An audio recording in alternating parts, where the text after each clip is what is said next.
passion all of his life about researching music in its intersection with science and biology. In fact, one of his cornerstone papers was on the subject, but not quite as detailed. This is a part of the Scholars Program presentation. He did an independent study this semester and doing research on the effect of sound on the human body.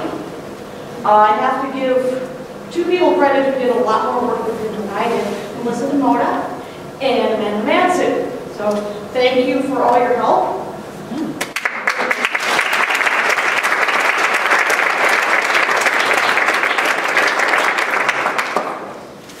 So please turn off your cell phones and all that other fun stuff.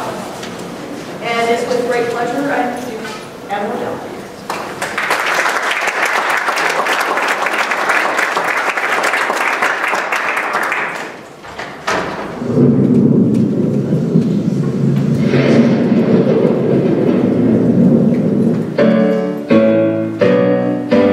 Recognize this? Yeah, that's Don't Stop Believing by Journey and the cast of Fleet. Yeah, there's a few more songs in the same chords. Check it out.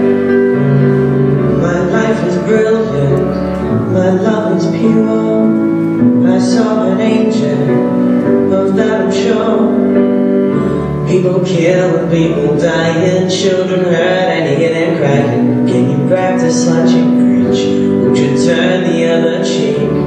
Forever young, I wanna be forever young.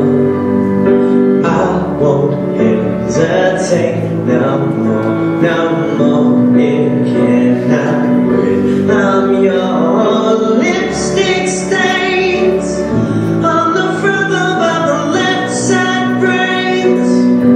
I knew I wouldn't forget you if I could, then I would. I'd go wherever you went. Can you feel the love tonight? Nobody wants to see us together, but it don't matter, no. 'Cause I got you. Take me home to the place I belong. I'm the biggest fan, I'll follow you till I'm lightning. It's rubber, rising with the wind of you. Pictures of you, pictures of me, hung upon your wall for the world to see. And she will be loved, yeah, she will be loved. When I found myself in times of trouble, Mother Mary comes to me. No woman, no cry, this surely is a dream. I come from another, red, white, and blue.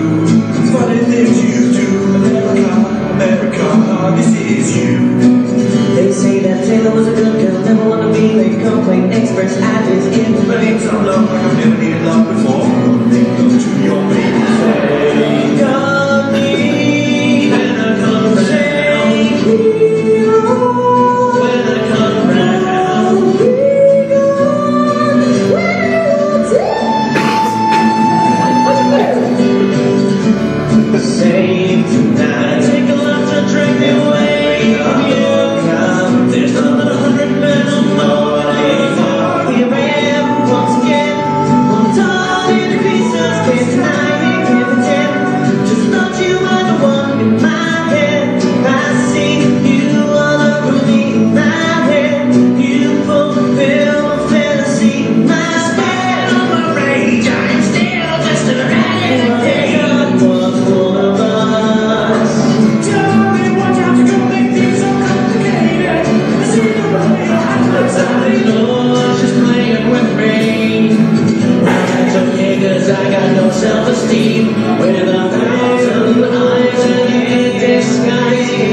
hurts.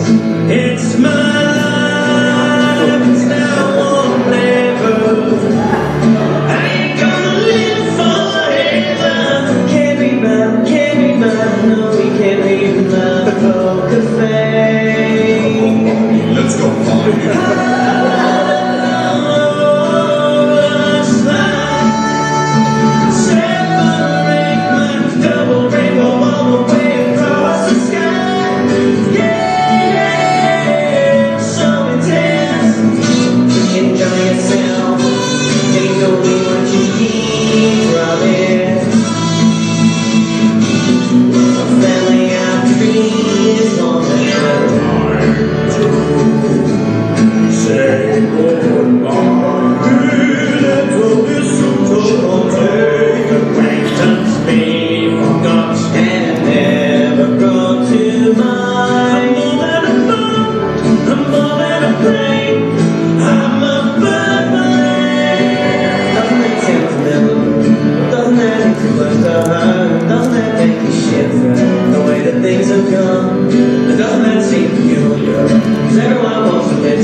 That's a lot of songs.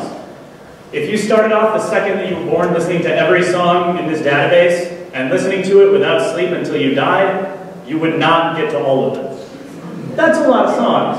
And so it seems that it would just have to be that with this many songs that repetition has to be imminent, and therefore the Axis of Awesome should be no problem coming up with these 47 songs that go by the same progression, right? Because there's only so long you can go until you just start repeating things. So is this repetition imminent?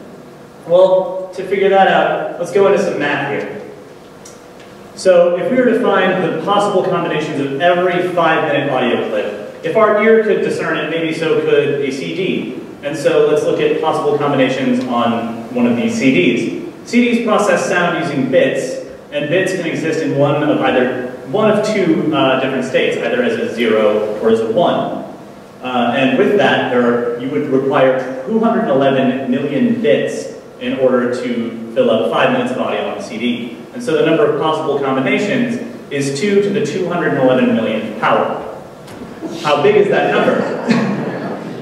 Well, let's look at a droplet of water. This one right here.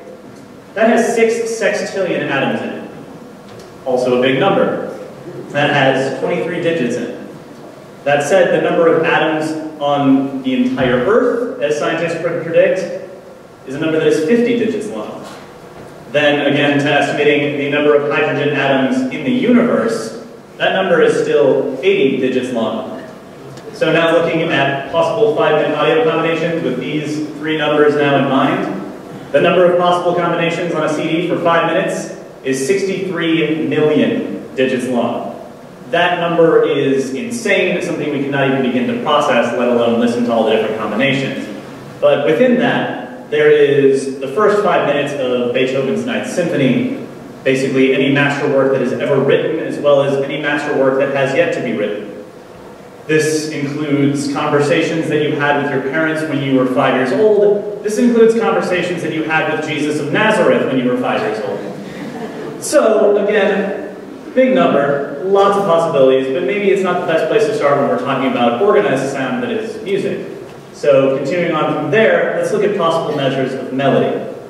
So we have 12 tones in our Western scale, so we can consider that 12 pitch classes, so not counting all the different octaves that these notes could be in. And then looking at our 6 note durations, bringing it down to the 32nd note, so whole note, half note, quarter note, eighth note, 16th, and 32nd. With all of these possible combinations, the number of unique measures of melody is this number. Still a pretty big number. And now let's compare that to this number, how many seconds old the universe is. And we still have a pretty big number. Now, when we think back to our 30-second notes, maybe one of them slightly out of place or with a different pitch, we can start maybe breaking them down and saying, okay, maybe this is pretty much the same melody, and start breaking down that number from there. But does that still bring us back to this now seemingly very small number of songs in the Grace Note database? So, a lot of possible combinations. So why is it that we like to go back to these patterns? Well, we are creatures of pattern, and there are many questions to answer about music. A few of the ones that I hope to address here tonight is, why did music develop the way that it did? Why are these the patterns that we go for? And continuing from there, why do we as humans respond to music in general? When we think about it this way, it's really interesting when you think about the fact that across all cultures, for all of recorded history, we have never found a single culture that didn't already inherently have music. There are plenty of things that globalization, of course, brought in all of these different cultures, but before that, there were some cultures that didn't have visual arts, there were some that didn't have science or architecture or recreational sports. Not to say that these disciplines aren't important, but none of them seem to be as inherently instinctual as music, so why is that? And then continuing on from there, what are the aspects that we respond to, and how is it when we change them, how does that change the way that we respond? And from there, what is music's importance in the world? Of course, I cannot get into absolutely everything within 45 minutes here tonight, but I hope to address some of those things. Before going any further, I would just like to echo a few of the thank yous that Amy had, as well as some of my own. I would like to take the time to thank all of the professors who helped me put this presentation together. In no particular order, Dr. Melissa DeMota, who helped me with everything regarding physiology with science, helped me with sort of the anatomy of the ear, setting up my experiment, teaching me how to use the BioPack system, which was very different for me as a music major. And then also Dr. Amy Dunker, who introduced me. She's been helping me sort of cultivate this interest since I began here, and has helped me put together the independent study that we had, and has been a huge help in that regard. And then to, as well, Dr. Amanda Matson, who helped me with a lot of my math that I wound up doing, and helping me with the information on Pythagorean theorems and everything. So thank you to all of you. I would also like to thank the Scholars Program, Drs. Ampello and Tom Riley, for helping us to pioneer this course and make it happen. I have to say I really enjoyed interdisciplinary study, so underclassmen try to take advantage of it while you're at a school where, you know, the biology professor knows the music professor knows the math professor, because it's a lot of fun and you never know the ways that you can combine that, so I certainly hope that you consider that. And then, of course, I would like to thank my parents, because I was born, and they have been helping me out from day one, of course, and have been such a huge support even through my collegiate career, so thank you to them. So, continuing on, the music instinct and why is it that we respond to it? This book by Philip Ball is the one that I've been reading for most of this semester as my sort of required reading for the Biomusicology independent study, something I highly recommend that you get into if you have the interest. And one of the things that Philip Ball talks about in his book is sort of how we as people sort of developed our desire to perform and to listen to music. Of course, it's hard to be able to completely study instinct, but there are a few theories. First of all, there's the Darwinian theory, discussing how musical talent might have some sort of genetic advantage, some sort of sexual attraction sort of thing there, in a similar way that a male peacock has bright feathers, so too might we develop this ability for music. And continuing on from there, however, as anyone who has sobbed into an empty can of Ben & Jerry's while listening to My Heart Will Go On, music making is not always a sexy activity. So, if it's not always sexual, then what are the other things that we respond to? Well, if we listen to sort of organized sounds in other species, we can look back to the chirping of crickets that have specific pitches for certain communication. You can look at bird songs, which have not only these certain patterns that they follow, but specific pitches to mean different things, whether they're trying to find a mate or to signal danger. And then that continues on into the primordial screeching of the orangutan, and then eventually the college freshman sitting on the front lawn trying to play Wonderwall by Oasis in order to get a homecoming date. Possibly where these all came from. But one thing that's very interesting is that we, as people, as humans, are the only species where our music instinct is both universal and one where we actually create it and where we create it for pleasure. So again, another interesting thought about our human instinct there. So why could this be? Let's bring it back to the 6th century BCE with Pythagoras. I'm sure you've heard of him. He was a Greek philosopher, mathematician, of course known for a squared plus b squared equals c squared. But other than confusing you in your freshman year math class, there's a lot of other reasons why you might know about him. For example, we in music happen to know him for his string experiments. He took a string and he plucked it. We don't know exactly what the frequency was, but we do know what fundamentals are and all that good stuff. So for the sake of demonstration, I will say that the fundamental pitch that he played was A220, the A right below middle C on the piano. So he plucked a string and he created this sound. Then he started dividing the string by simple ratios. And so cutting the string in half, he then noticed that it played the octave up. So we now have this octave based on this 2-1 ratio. And then going to cutting it into a third, we then find the perfect fifth above that note. So that's what we have now. And then cutting it into a fourth, that is now half of the half, so that brings us to another octave, 2 octaves above the fundamental. And then cutting it into a fifth, then found that major third. And so now if we play all 5 of those, does this sound familiar? Well, it's a major chord. It's considered to be one of the most consonant sounds that we have in music. And the reason why this is because it's a simple ratio, and we hear these things by simple ratios.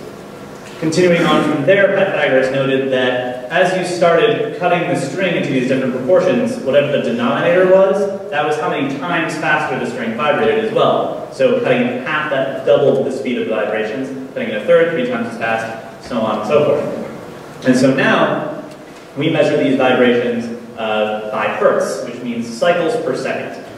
So this first note that we played, this A220, that's vibrating 220 times per second, and so we perceive it as that pitch. So this experiment led to what Pythagoras called the harmonic series. So our harmonic numbers that you'll see here, or partials as they are also called, can be seen here, and they are numbered by the denominator, again, of those original fractions. Pitch classes are repeated again in multiplications of 2, so at 1, 2, 4, 8, 16, you'll find that octave again. Then 3 is where we found our fifth, and so again you'll find that at 6 and 12 and 24, and so on. And then any other time where one of those numbers has not already been used, that's where you will find a new pitch class. And so that is how we developed somewhat. There's a couple changes that we also made throughout time, but that's generally how you can find all of the notes on the major scale, and then eventually in the chromatic scale. So from this, he then further deduced ratios that we use in order to find all of our different notes. And the simpler that these ratios are, the more consonant these intervals sound to us. And so as a base, we have 1, 1, 2, 3, and 3, 2, and then to continue on the octave, we also have 2, 1. And so that 1, 1 is our unison, 2, 1 is our octave. And you'll note that as they start to add exponents to these different things, they become sort of less related. So 16 over 9 is certainly a bigger number, harder to divide than, say, 2 over 1. When you have the 16 over 9, this minor 7 doesn't sound quite as complete, quite as right as, say, our octave does. And so, how is all of this processed? Well, it's through our ear. So again, hertz, that's how sound vibrates. And so, as I am speaking right now, my vocal cords are vibrating, and that's pushing around some air molecules. Maybe not so much pushing them around as they are getting too close for comfort, and then that starts bumping into other air molecules and then spreads out into this entire room.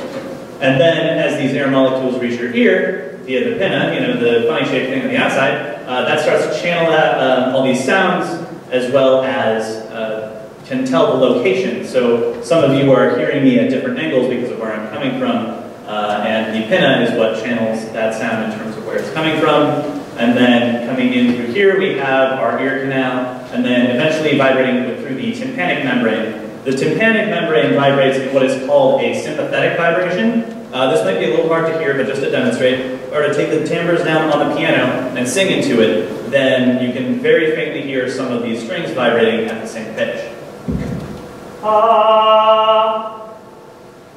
Anyone hear that coming out there? So that's basically, all of these sounds are vibrating in this way. And then other things start to vibrate in those same ways. That's what the tympanic membrane does in order to find both the pitch, the frequency, as well as the amplitude, how loud or soft it is. And then that's all translated through a series here through the malleus, incus, and stapes, your ear bones, and then that eventually reaches your cochlea. The cochlea is your auditory organ, and it houses the basilar membrane, which holds the organ of Corti. Now, within the organ of Corti, there are a number of hair cells, and they start here at the base of the basilar membrane, and as they're at the base, they are shorter and stiffer, so they are finding some of these higher frequencies that you're hearing. And as you go down into this cool little spiral and reach the apex, you will find longer and more limber hair cells, which are finding these lower frequencies. And so when A220 is vibrating in the piano, the hair cell with your organ of Corti is going, oh hey, I'm the hair cell for A220 and I'm vibrating a whole lot. And so that's how we're discovering these pitches. And so when we consider back to the way that we hear things, as well as Pythagorean ratios, these things that are vibrating at these simple ratios sound, good to us, if you will. And so going back to our song by Axis of Awesome, let's say that C is our 1 chord. Then if you go in that simple ratio to 3-2, that goes to our circle of fifths, that's our 5 chord. And then we go here to our F, that's our 4 chord, and in the same direction, just finding the inverse of that ratio. And then A minor uses all of the same notes as C major, and so it vibrates in a similar way, so that is why that sounds sort of simpler and more right to our ear. And so with all of those being the sounds that sound nice to us, we use them a lot more in music, which is why you can take 47 songs and even more than that and put them all into one very silly song. So, continuing from there, we can also discuss differences of timbre. When the piano plays that A, and when I sing the A, it sounds different. And why is that? Well, it's because if piano is playing A220 and I'm singing A220, it's not just that one hair cell that's vibrating, but there's actually a whole bunch of other ones. So if we start down here, you see this diagram of 100 hertz, there's a lot of vibration happening here, none below it, but then slowly less and less happening here, but there is activity going on throughout the entire basilar membrane in the higher frequencies above it. So, how can we find those? We can find them through an equation called the Fourier transform. It's based on a natural phenomenon. It's very hard to explain the whole thing while we're here today. It's very complicated. But just a little way to bring it down, it takes a single signal, say my voice or the sound of the piano, and you can take that sound, the equation of what those things sound like based on these sound waves, and break them down into a number of other sort of composite frequencies, the things that it's made up of. So we have our original right here making that normal sine wave, and then we start to find the pitches that are making it up in sort of circular pathways. To explain that further, I'm sure many of you, we have a bunch of Gen Ys in here, have seen the Twitter logo, and we look at it, and at first value it's, aha, it's a bird. And so that's what we're seeing. So in the same way that it's like, aha, this is Adam's voice, same kind of way, this is the bird for Twitter. Some of you may not have noticed that the Twitter logo is actually made up of a whole bunch of circles. I thought that was really cool when I first discovered that. And so that's, again, the same kind of thing with Fourier transform. A whole bunch of circular pathways are happening within a single signal, which is why certain things that sound the same way are also sounding different in terms of their timbre, the way that they sound. So as a bit of a demonstration of that, I created the overtone sequence on a file, an application called Audacity. And so if you look here, we have our fundamental happening right here. As that goes through one wave, we have 2 waves happening here and 3 full cycles happening here. And so because they are vibrating in a similar way, your ear will actually interpret them as one sound. So we'll start off right here. The sound here on the top is just A220 by itself. But then as we start building some of these overtones, we'll start hearing brighter sounds. So we'll hear E660 here. So in this next sample, that sound is happening, but your ear interprets it as one sound.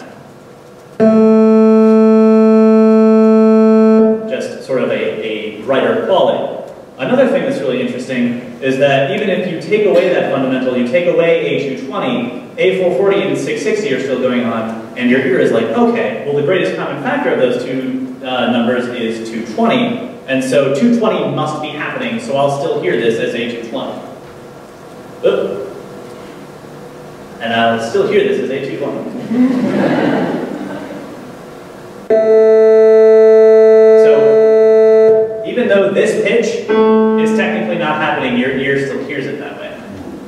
Yeah, I thought it was pretty good.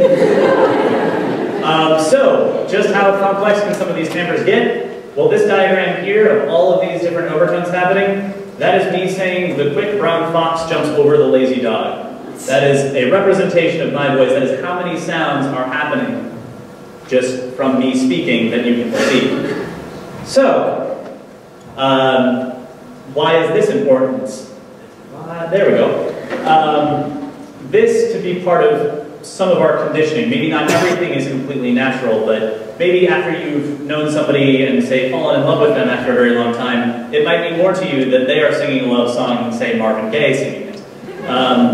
And so these are some very interesting things to consider in regards to how we interpret sounds and how these sounds affect us.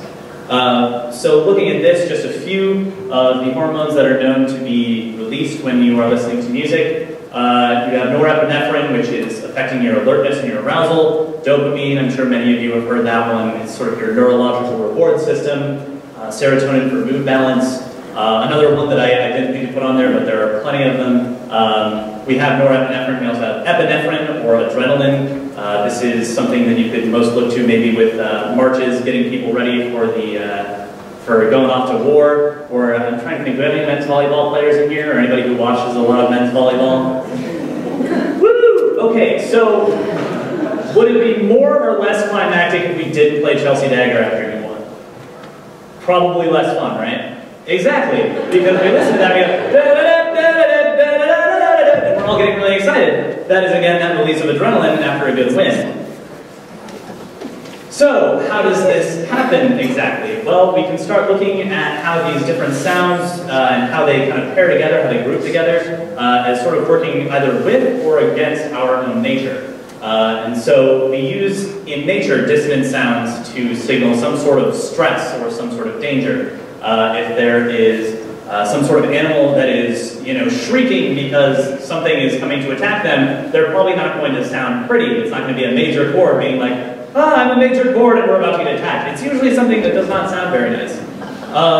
And so in that same way, we have all of these different sounds that to our auditory system don't sound right. So if I play this, not a very pleasant sound. None of those sounds are really related. However, if we play this, that's a little better. And so in music, we use that in a way that's called tension and release. It's like, aha, that's settled. And so that's what's causing these reactions with us. So, before I continue on with sort of the problem and then research that I did this semester, I need a couple of volunteers. I need one man and one woman, please. Anybody who's not very stage shy? All right, go for it. All right, Ellie, come on up. All right. So,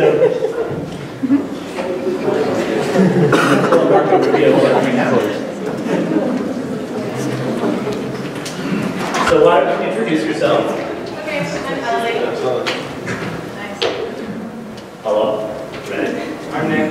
Hello, Nick. So, we have Ellie and Nick. Come over, stand over here. I'm going to teach you how to sing real quick. So, yeah, you're going to sing. Nice different bars. All right, we'll start with Nick. All right, it's very simple. It's a song I really hope you know. We're going to sing the first two words of Twinkle, Twinkle, Little Star. Twinkle, twinkle. Yeah, we get there. Twinkle, twinkle, twinkle, twinkle. There it is. Now, Ellie, I'm going to go to your octave unless you're a bass. Are you a bass? Okay. So I'm going to go for your octave.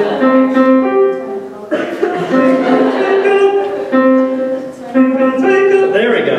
Okay, so really quick, who do you think sang a further distance in this experiment?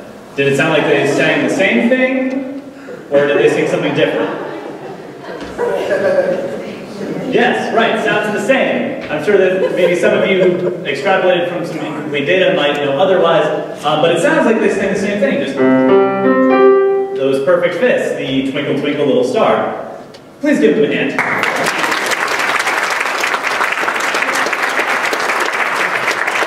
So, what if I told you that these two actually sang something that according to Hertz, was very different. What if I told you that the distance that Ellie sang was twice the distance that Nick sang? Slacker. So,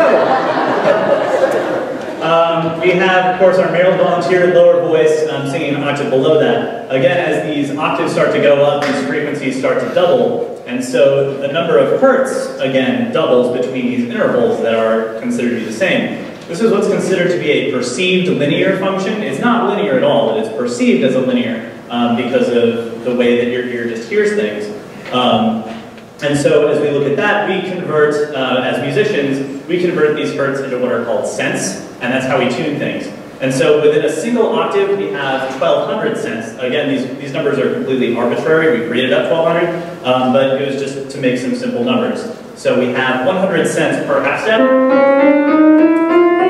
So it all sounds like they're the same distance apart, despite the fact that they are increasingly getting further apart. So within that tuning system, we created equal temperament. There are a number of different ways of tuning things, but equal temperament is the one that has 100 cents per semitone, and so they all sound equal distances apart. So they are caused to be perceived as equal. However, our ear, according to these Pythagorean ratios, actually does not hear them that way. If we look at these inconsistencies here, as we go around the circle of fifths, we will eventually reach our fundamental again, so let's say it's C here. We go around that circle, through the circle of fifths, and we should reach another C. However, if you take 3 over 2 and multiply that together 12 times, we get 129 point a whole bunch of decimals, but then if we just go up those octaves according to the 2-1 octave ratio, it's 128. So these numbers are different. And so the way that we sort of fix that inconsistency is that we lower all of our fifths, and so that they all sort of fit in so all of our octaves sound correctly. And that's what we've done in music for a very long time. Here's a bit of a comparison here between these Pythagorean ratios as we would know them, as well as equal temperament. You can see that the octaves are properly together, starting to come apart here. C sharp and D are actually pretty well out of tune in comparison to the way that you hear them. And so when we do this and we tune them these different ways, and we have all of these different tuning systems, certain keys will start to sound slightly different. So looking into this, as I was looking into my eventual research, did equal temperament ruin harmony? There's a book I read by Ross Duffin that asks exactly that question. For those of you who maybe have more of a musical background, this might be a good book for you to look at. But one thing to consider is that equal temperament can kind of correct some of these inconsistencies, which might actually change some of the different characteristics of our musical keys, and so it was something that we considered as well in our experimentation. But another thing that you should note is that in terms of temperament, only keyboard instruments like this one that have to play in a whole bunch of different keys without being changed, those are the ones that use temperament most often. Brass, winds, strings, voice, they don't have to use that as much. They can correct these different sounds, and so we still hear some of these sort of color differences.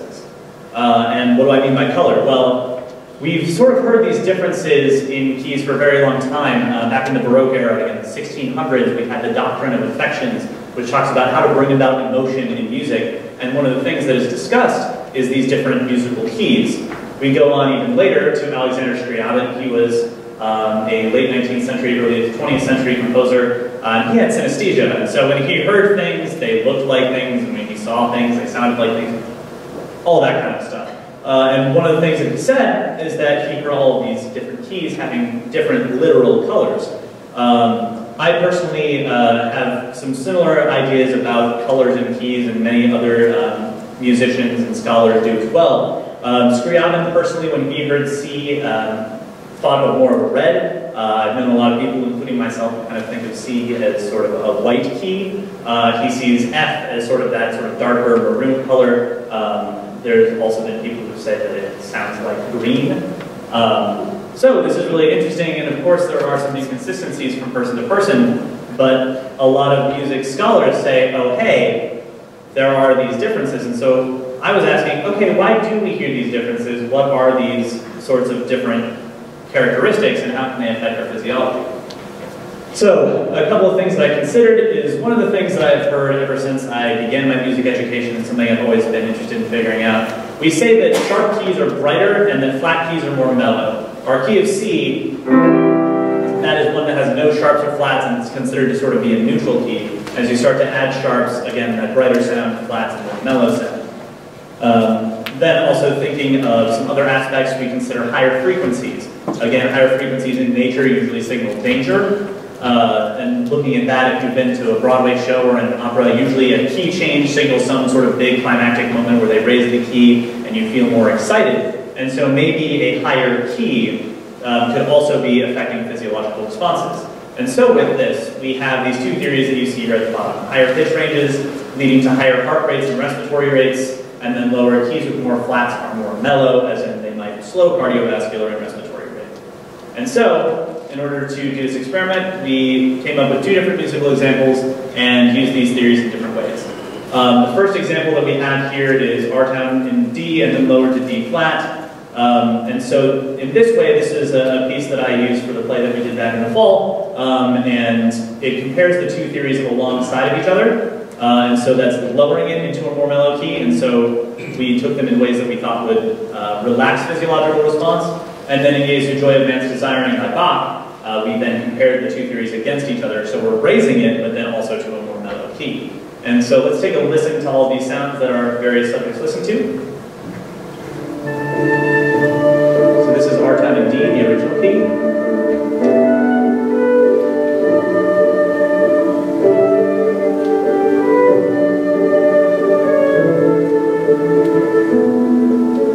And then that same piece now lowered to D flat.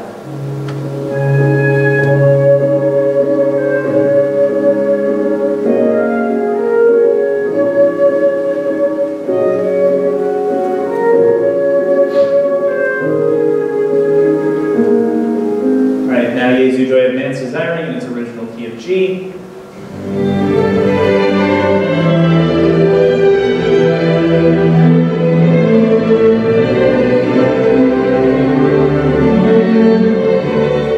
And now raised to B flat.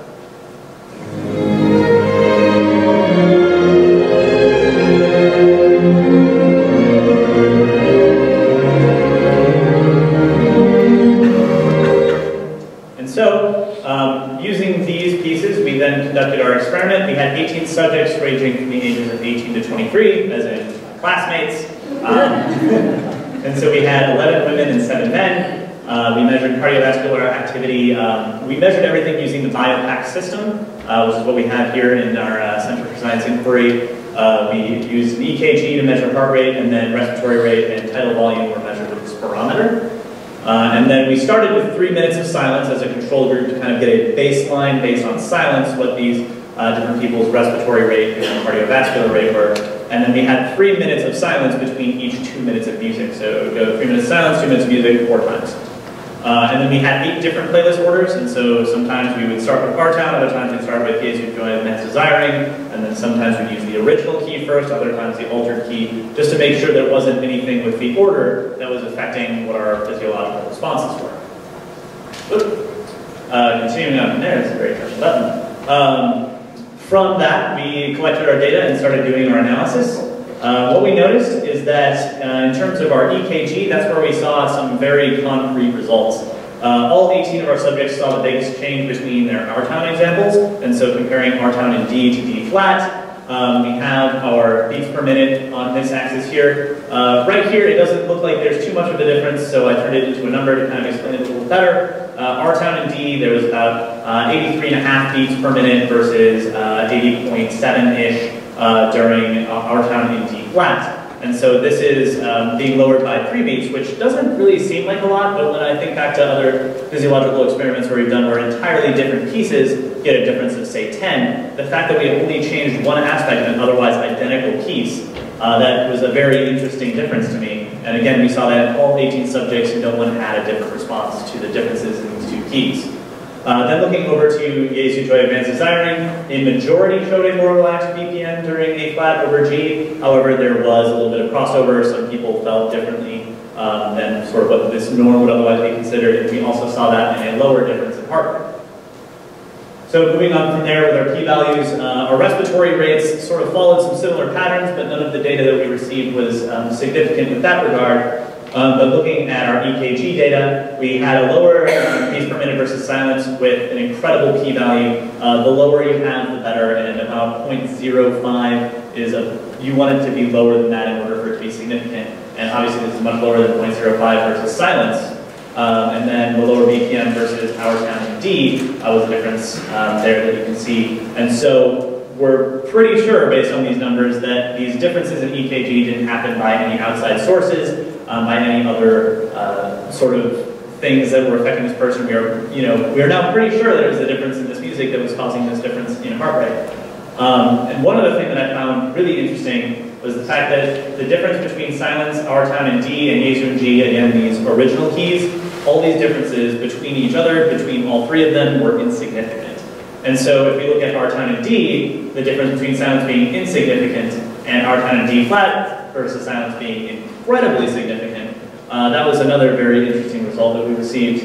Now looking at Yezu and A flat, lower BPM versus Yezu and G was, again, a little bit above what we would have wanted, obviously with a 0.05746, so it is an insignificant number, but is again starting to show a bit of a pattern that maybe the Yezu and A flat versus G is actually causing a lower heart rate. Some other observations that we noticed, there were no noticeable differences between gender, weight, height, anything of that nature. Of course, these things can affect their baseline EKGs, but when being compared to each other, we saw no differences in terms of the change between pieces or between silence. There's also no noticeable difference between the playlist order. All these responses to, say, our town and D flat, it didn't matter where that example was, there were similar results every time. One thing I also found very interesting, we had a questionnaire to sort of gauge some of these psychological responses, and we noticed that people who would claim to have a stronger musical background had a stronger reaction to the differences of keys. And then continuing on from there, within these psychological differences, most people actually said that they didn't notice any difference between these two examples, but then it again did affect their physiology. And then again, we see our town creating greater differences in response than we saw in Yezu. And so from there we have a few of our conclusions. So as we compared the two theories alongside of each other in our town, we saw the greatest difference in our EKG. Yezu, joy, advanced desiring, again we're comparing the two against each other, and so that's where we start to get some insignificant data. So maybe these two things are in fact both acting at the same time and now counteracting each other. And so, again, with only 18 subjects, there's a lot that we can't quite conclude yet. But there is a suggestion within the data that it is perhaps actually the keys themselves, whether they have more flats or more sharps, that are affecting more so than how high or low the key is. And so, how can we use all of this? Well, when we think about these different keys and how they change physiological responses, we could possibly be using these kinds of things in music therapy. So I thought it would turn out to be a really interesting subject in terms of how these different keys affect each other. So, a little bit of a review here. I know that there was a lot to cover here in our 45 minutes. A bit of a review. We are creatures of pattern. When we hear these different sounds, we start to like them and we start to repeat these same ideas. And so we see this slower development of music because we're taking these ideas and then slightly altering them. Stravinsky once said that good composers borrow and great composers steal. I really like that quote because it kind of goes along with this sort of idea of science and music as well. And again, our auditory system responds to these simple ratios, and so music can work either alongside of or against our nature in order to create these responses.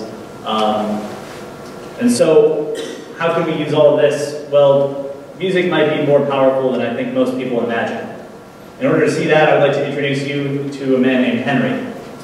Henry is an Alzheimer's patient. He is basically completely out of it at this point in his old age. He cannot recognize his own daughter most days, cannot answer even the simplest of yes or no questions. But when he is exposed to some of his favorite music, we see a bit of a change. Let's meet Henry.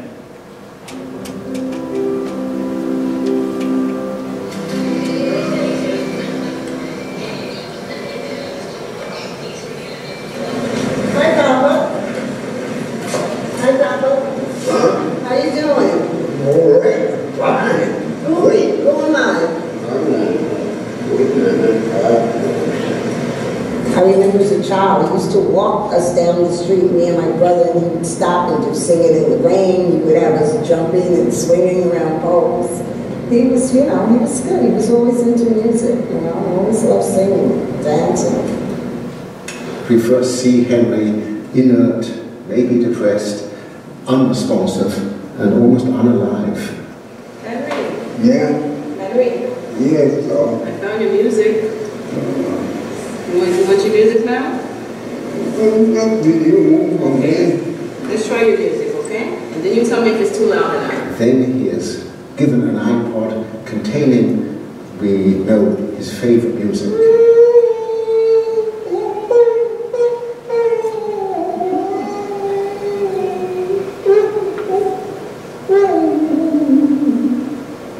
And immediately he lights up.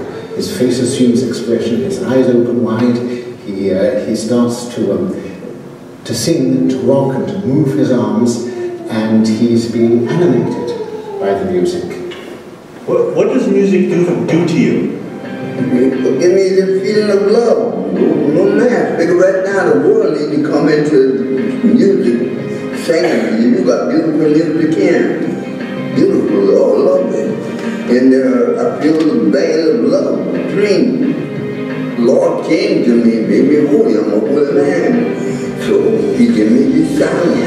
So they say, I meet you. Say, Rosalie, won't you love me? Rosalie, won't you be sweet, kind? With this beautiful new technology, you can have all the music which is significant for you in something as big as a matchbox or whatever.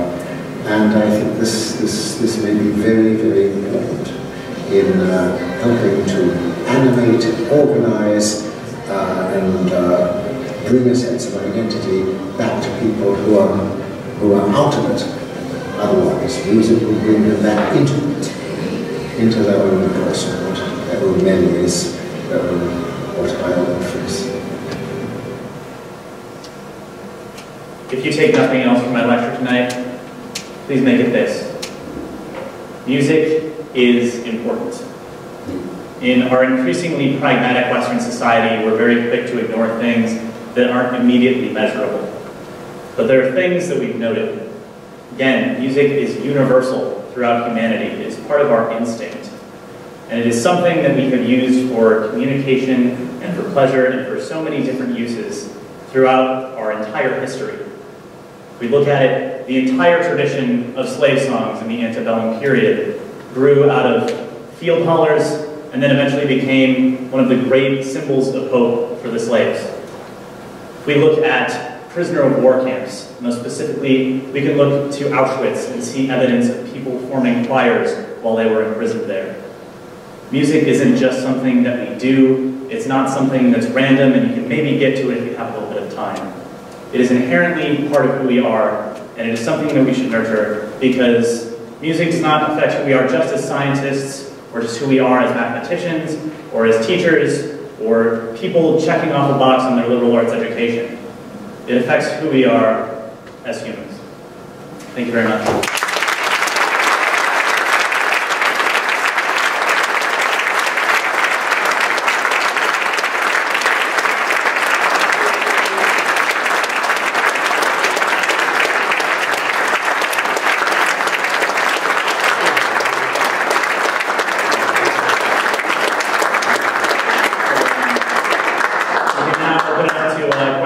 I will try to answer each question as well as I can. With Henry, wasn't that part of the study where they gave a whole bunch of people were trying to get more using into nursing homes and Alzheimer's to enliven education and show that they could cut down on medication and everything else if they use that? Yeah, that's actually from. It's if you're interested in more, that is a documentary called Alive Inside, sort of talking about this effort. Music is being used more so, especially with the surprisingly recent advances in technology. You know, the iPod's only like maybe 10 years old, right? And still maybe a little younger than that yet. And so this technology, as we're developing it, we're using it more in a lot of therapeutic ways. Music therapy is an increasingly growing field of study. And one thing that they've been noticing is that people who are exposed regularly to music, some of those patterns that they're hearing, you know, for example, if you watch more of the documentary, you'll see that Henry was a really big Cab Calloway fan, and he always loved singing to his Cab Calloway. And after that, when you saw his interview there, it wasn't just when he was listening to music, it was for a little while after as well, that more of the connections were being made in his brain, that he was more alert, more able to focus. And that eventually does go away, as they had not been listening to music for a while. Those connections kind of stop again. But these memories are sort of, again, triggering these connections to sort of temporarily respond in the brain. Yeah. So it's been used quite a bit in order to, yes, cut down on medication, to improve the moods of the patients and everything like that. Yeah. Is there any work done on this synesthesia, you call it, where you see the notes as colors? Why is it that there's so much variation? You would think that the C would be, you know, right. Color. That is very interesting, and actually something I don't quite know the answer to. I know that there are some people who will discuss music as colors who do not even have synesthesia at all. They'll mention it that way. And I'm not really too much of an expert on the subject as well. I did a little bit of studying into it to kind of understand maybe some of these connections that are sort of happening, but it's sort of a crossover, a neurological crossover, if you will, of all of these different senses. And so if you are perceiving something, it's usually, you know, via these signals, and sometimes we'll get mixed up, and so they'll go into sort of these different senses. That's a really crude explanation. Please do not use that in any sort of paper. Especially don't quote me on it. But that's basically a general idea of what's happening, is that basically there's a crossover of these different senses. And so why the differences happen, I'm not exactly sure about. But I'd certainly be interested in, of course, looking into it, but I guess it's not a question I can fully answer. There's a doctor who thinks that Beatles music helps people with Asperger's, and he died. And his material, some of his material, ended up in Dubuque. They're out at Jesse's Collectibles, which is closing, moving to Indiana. But he seemed to think that somehow Beatles music in particular help people with that condition. I have to go check that out before it leaves town. So remind me, you said Jesse's what? It's called Jesse's Collectibles on Radford Road. Radford Road, okay. I don't have a notepad on me. Can one of, okay, we got it. Thanks, Mom. I think I saw a question over here, yeah? And then I was wondering, with all the things in the news now, with lawsuits, or especially Stairway to Heaven made the news. I don't know if you've heard. 40 years ago, they pretty much copied the chord progression of their opening act. And I'm wondering if you've been tempted to look at them mathematically.